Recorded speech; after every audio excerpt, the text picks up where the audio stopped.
Reciban todos nuevamente una cordial bienvenida al desarrollo de su curso de Derecho de Sociedades Comerciales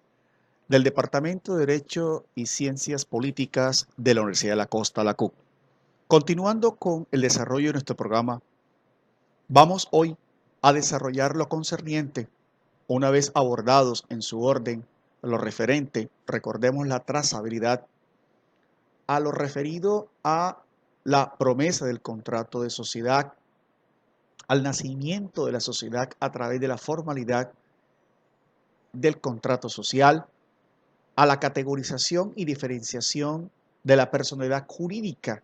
de la sociedad totalmente distinta e independiente de la persona de los socios, a la estructura de la organización de la sociedad,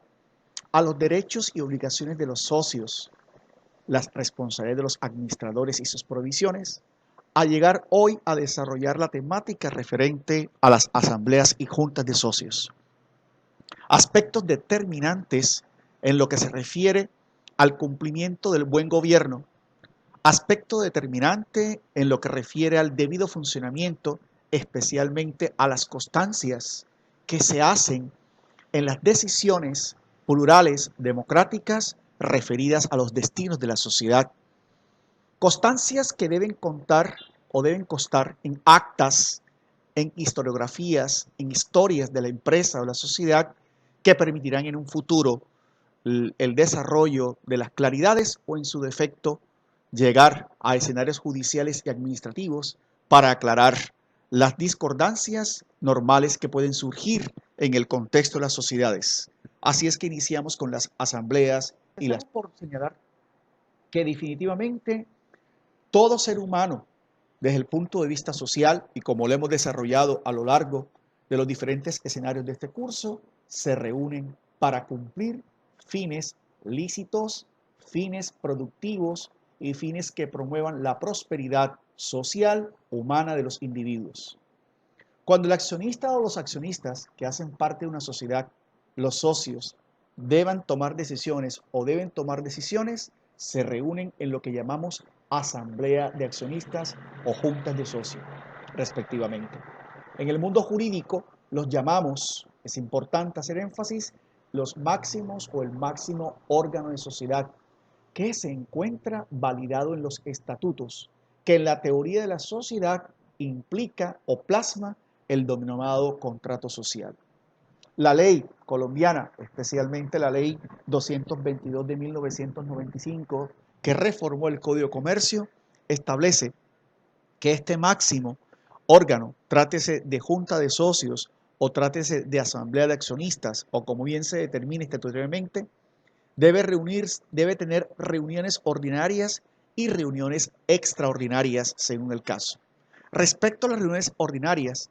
estas deben surtirse o desarrollarse por lo menos una vez al año, entre los meses de enero y marzo, para aprobar los estados financieros del año inmediatamente anterior o del ejercicio anterior y analizar, lo más importante, la situación de la respectiva sociedad. Es decir, que por ley debe existir siempre una reunión, una convocatoria de los máximos órganos de control social para el control social, para el control financiero y para evidenciar el fin máximo del contrato social, cuál es los resultados de la gestión que tienen que ver directamente con el reparto de utilidades y analizar la situación de la sociedad desde el punto de vista administrativo, desde el punto de vista organizacional, desde el punto de vista jurídico, desde el punto de vista tributario y una serie de aspectos que envuelven en estos casos. Estas obligaciones, como se conoce, orden obligatorio, lo básico que un gerente y que un abogado debe conocer. ¿Quiénes pueden convocar a la junta de socios o a la asamblea de accionistas? Respecto a las reuniones ordinarias, las convocatorias, el llamamiento formal, está regulado por el artículo 181 del Código de Comercio, ¿sí? Y aquí establece que los estatutos igualmente consolidados y advertidos deben señalar con precisión la forma en cómo se va a desarrollar tal convocatoria. Respecto a las reuniones extraordinarias, entiéndase por reuniones extraordinarias, aquellas que van a tener en el orden del día o en su desarrollo aspectos distintos a los mencionados o complementarios a los mencionados en las reuniones ordinarias. Es decir, van a estar tratando aspectos, temáticas, asuntos distintos a la aprobación de balances, distintos a la verificación y demás aspectos puntuales referidos precedentemente. Las reuniones extraordinarias están reguladas en el artículo 423 del Código de Comercio y establece que los asociados o socios se reunirán extraordinariamente cuando sean convocados en su orden por quien tiene la calidad de administradores, por el representante legal, el liquidador, el factor, los miembros de juntas o consejos directivos y quienes a su vez se señalen en los estatutos, pero también podrá convocar, según el caso, el revisor fiscal o en su defecto, y óigase bien, la entidad que ejerce el control permanente sobre la sociedad, es decir, la superintendencia de sociedades, bien como lo establece el artículo 84 de la ley 222 del 95, también puede, bajo la facultad administrativa policiva, como representante del Estado en la intervención de la economía y de las empresas, convocar también una junta. Por regla general, los socios, óigase bien, es importante, no pueden convocar directamente a una junta de socios o asamblea, salvo, como siempre establece la ley, establece las excepciones y establece las generalidades, salvo que se trate de lo previsto para decidir sobre la acción social de responsabilidad prevista en el artículo 25 de la precitada ley 222 del año 95. Esa acción de responsabilidad es un tema sui generis, objeto de estudio en otros escenarios y que es una excepción especialísima a la temática de la convocatoria. También se advierte una excepción en el caso de las sociedades por acciones simplificadas. Los accionistas sí pueden convocar directamente si los estatutos lo contemplaren, porque lo permite la ley 258 de 2008. O sea que aquí hay una potestad. Si los estatutos de la SAS contemplan esa opción, darán los facultados los socios para convocar, porque la prevención que hace la norma es que debe haber una especial regulación en el contrato social de la respectiva situación. ¿Cuáles son los medios para convocar? La convocatoria puede parecer simple, pero no olviden que dependiendo de la forma en cómo se convoque, en el término en que se convoque, las formalidades que se convoquen, pueden haber errores o vicios en la convocatoria que pueden generar a futuro problemáticas en los efectos y alcances de las decisiones. Los medios para convocar pueden ser utilizados los medios dispuestos en la ley o especialmente son estatutos, los correos, los fax, los emails. Esta norma, claro, está desde el 95, aún se contemplan los fax, pero hoy día ya sabemos que prima con regularidad y con más claridad todas las convocatorias susceptibles por medios masivos y por medios de la virtualidad y los correos electrónicos. Es conveniente para los efectos probatorios que les estoy comentando que se deje siempre prueba, constancia por parte del secretario de quien ocupe tal cargo de la respectiva citación o convocación. Finalmente establece la norma que a falta de estipulación, ¿sí?, de que no se regule en los estatutos, se realizará mediante aviso que se publicará en un diario de circulación en el domicilio principal de la sociedad, tratándose de una reunión extraordinaria. En el aviso también deberá insertarse para los efectos el orden del día. Miren que la ley es muy previsiva, advirtiendo que se deja constancia del cumplimiento en ese término de convocatorias por lo ya advertido. ¿Cuál debe ser la antelación de esa convocatoria? Para las reuniones que hayan de aprobarse los balances de fin de ejercicio, la convocatoria será cuando no menos 15 días hábiles de anticipación. En los demás casos bastará con una antelación de 5 días comunes, artículo 424 del Código de Comercio. Observen que aunque no se dice, en la primera instancia se relacionan o se refieren a reuniones ordinarias y en el segundo caso se refieren a reuniones extraordinarias, salvo nuevamente el modelo más actualmente utilizado en Colombia, y en eso hay que hacer claridad, en los casos de las sociedades de acciones simplificadas, Salvo estipulación en contrario, la asamblea será convocada con una antelación mínima de 5 días hábiles, ¿sí? Incluyendo las reuniones en que haya de aprobarse los balances de fin de ejercicio. O sea, la SAS cambia en su sección lo que hemos comentado, que tanto reuniones ordinarias como extraordinarias podrán convocarse en los términos. Sin embargo, el trasfondo de todo esto es que, además de conocer la norma, además de conocer las sanciones, se entienda desde el punto de vista global, contextual del derecho, que ante todo debe haber una cultura de corporación, una cultura de educación, de responsabilidades, en donde los socios conozcan los alcances de sus responsabilidades, en donde los accionistas conozcan la importancia de asistir y de a su vez ser debidamente convocados y de ejercer debidamente sus derechos en tales decisiones. Las decisiones que tengan que ver con el giro ordinario de la gerencia, algunas no necesitan estar autorizadas por actas, óigase bien.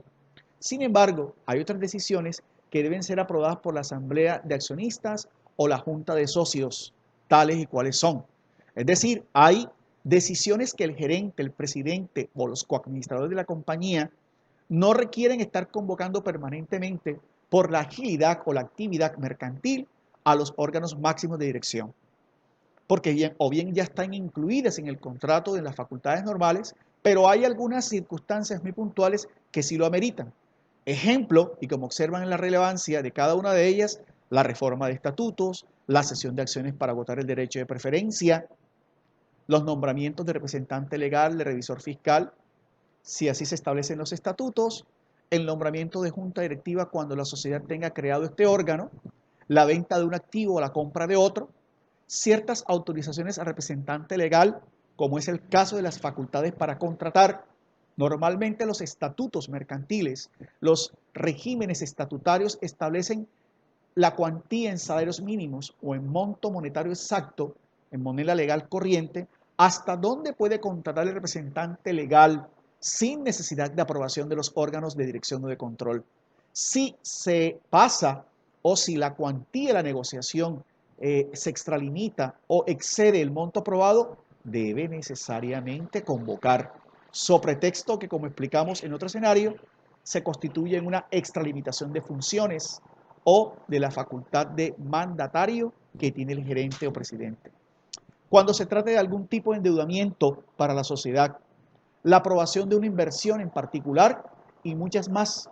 En todos casos, este tipo de convocatorias será obligatoria y en las respectivas actas en aras a la responsabilidad de los administradores, en aras a la protección de los derechos de los socios y demás. Todas las decisiones, para ir ya concretando el tema, e ir dando cierre a este tema, todas las decisiones que tome la asamblea de accionistas o la junta de socios deben transcribirse en un documento del cual he hecho constante mención desde el inicio de este análisis, que la ley denomina acta, donde se hará constar aspectos como indicar el nombre de la sociedad y el tipo de reunión, incluye el número o incluir el número de consecutivo del acta y el órgano que se reúne, la fecha y hora de inicio de la reunión, y si no está el 100% de los socios, es necesario indicar cómo se hizo la convocatoria. Miren aquí la línea o trazabilidad que les comentaba, explicando cada uno de los diferentes requisitos que vimos anteriormente: medio, órgano, antelación. Igualmente el domicilio donde se realiza la reunión, ¿sí? Y establecer también todas las condiciones respectivas al quórum deliberatorio, al quórum decisorio. En los estatutos se establecen cuáles son las mayorías de accionistas que deben estar presentes para que, desde el punto de vista constitucional, legal, democrático, estatutario, las decisiones que se toman sean válidas, so pena de invalidarse por no contar con el principio democrático regulado. Observen también, a su vez, que el acta, la historia de esta serie de funciones es determinante. Quien realiza un acta no simplemente cumple con una formalidad. Quien realiza un acta y quienes aprueban el acta, quienes le dan su sustento jurídico y social, también se están anticipando a futuras controversias o circunstancias que a futuro pueden incluir la responsabilidad de todos: administradores, coadministradores, representantes legales, revisores fiscales, e inclusive asesores y consultores. Vamos terminando que cada decisión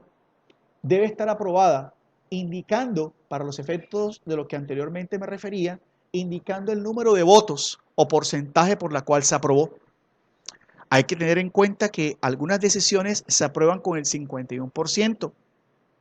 otras con un quórum superior. Esto todo debe estar conforme a los estatutos, conforme a la ley y especialmente reflejado, plasmado en las actas. Al finalizar, el acta debe ser objeto de aprobación por todo el órgano, ¿no? Es importante este punto, que siempre exista en el acápite de los documentos o de las actas una parte que se refiere a la aprobación y a las condiciones en que ésta se produce, si es con carácter unánime o si es con un porcentaje indicar.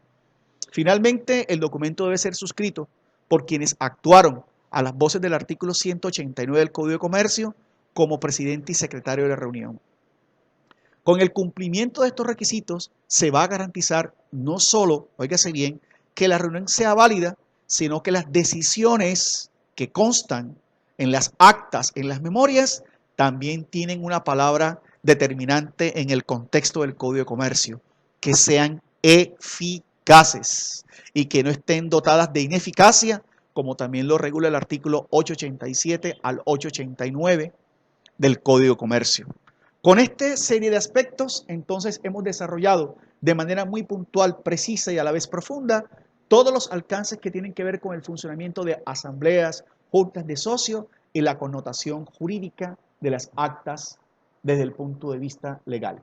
Hasta una próxima oportunidad y ruego que sigan, por favor, el desarrollo de las actividades y de los demás aspectos que están consignados para el desarrollo y debida aprobación del presente curso.